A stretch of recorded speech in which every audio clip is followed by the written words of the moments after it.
Good morning. We are in Acts 5:17 through 20. But the high priest rose up, and all who were with him, that is, the party of the Sadducees, and filled with jealousy. So the meeting of Peter and John with the religious leaders in Acts 4:5 through 22 ended well for the early followers, yet this was not the end of the matter. Religious establishment pushed again.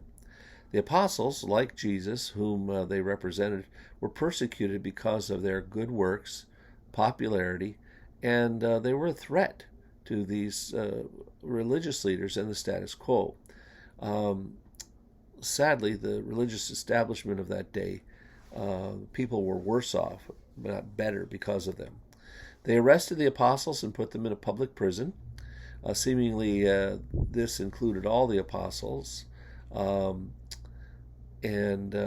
Jewish justice was carrying out, and they were going to be guilty until proven innocent. Verse 19, but during the night, an angel of the Lord opened the prison doors and brought them out.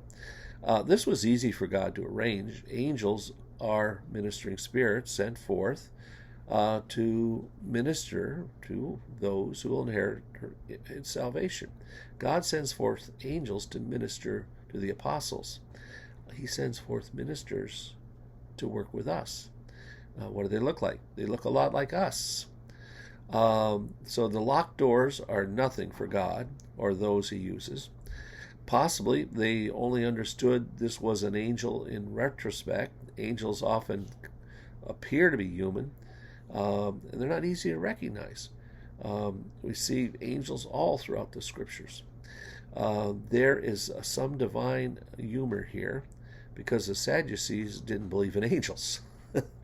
So God's got a big sense of humor. The more obedient we are to God, the more unity in the fellowship, the more God gets involved, and angels will show up in your life. Here's the message from God through the angels. He does this a lot. And said, go and stand in the temple and speak to the people all the words of this life.